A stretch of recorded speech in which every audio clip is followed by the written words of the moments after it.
आज अगर लोगों के घर में कुछ लोग पॉजिटिव पेशेंट्स आ गए हैं और उनको डर लग रहा है कि हम घर में कैसे इलाज करेंगे या हॉस्पिटल जाके एडमिट कर रहे हैं और हॉस्पिटल में बेड नहीं मिल रहे हैं, तो घर में इन लोगों का कैसे केयर करना है और कैसे इंतजाम करना है, मैं आपको 2 मिनट में दिखाऊंगा।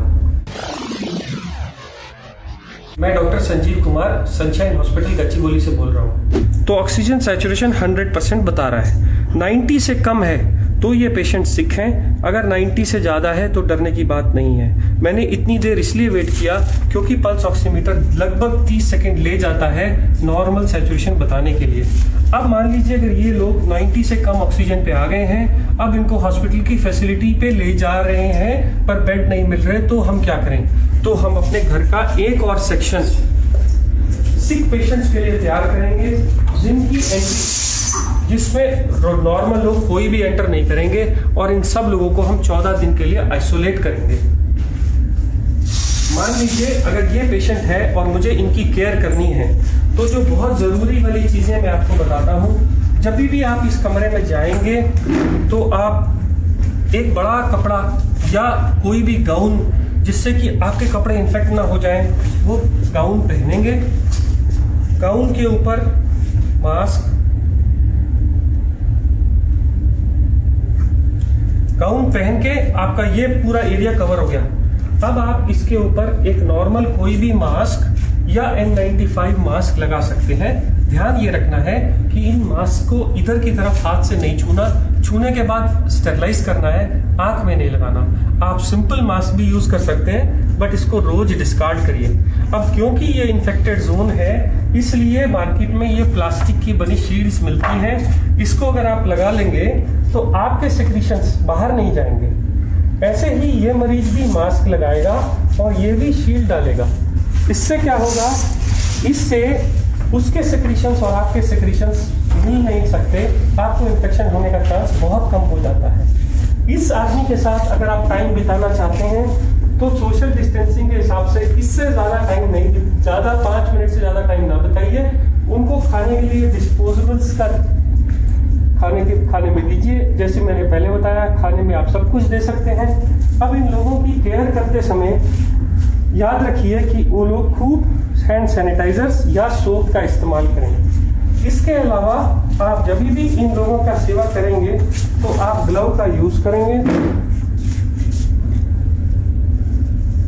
हर बार ग्लव्स को डालने के बाद ही आप पेशेंट को टच करेंगे।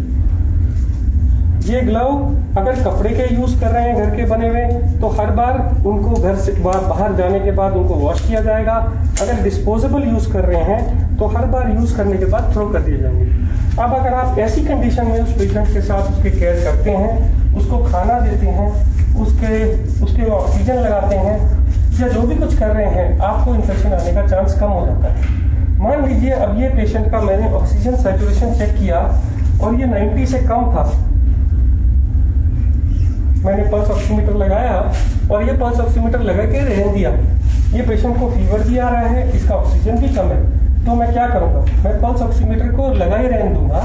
और ऐसा सिलेंडर मार्केट से मिल जाता है, इसकी रीफिल हो जाता है, 400 रुपये पर रीफिल लेता है, 1 महीना चलता है। इसमें एक नॉब रहती है, ये नॉब को अगर आप ऑन करेंगे तो ये लीटर्स बताता है कितने लीटर पे चल रहा है। 5 लीटर पे जनरली जब भी होता है तो ऐसे छोटे नेजल प्रॉन्ग्स हम पेशेंट को लगा सकते हैं।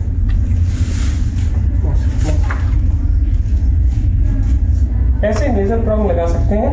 नेजल प्रॉन्ग लगाने के बाद आप ये पल्स ऑक्सीमीटर की रीडिंग देखिए कितनी आ रही है। अगर ये 90 से ज़्यादा नहीं आ रही और पेशेंट को तभी भी हैबत हो रही है, तो आप ये नेजल प्रॉन्ग हटा के मार्केट से ये बड़े वाला मास्क ला सकते हैं। इस मास्क से अगर आप सिलेंडर पे लगाएंगे तो 10 लीटर तक एक पेशेंट को ऑक्सीजन दी जा सकती है।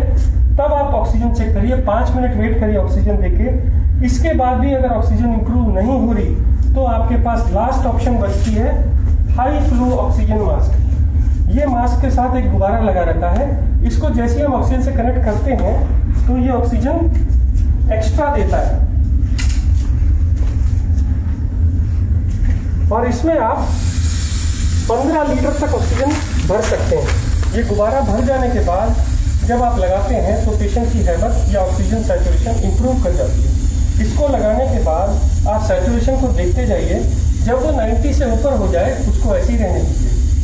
दिन में ये लोग मास्क 3 से 4 घंटे लगा सकते हैं, और जैसे अगर हैबत होने लगे तो छोटे मास्क पे आ सकते हैं।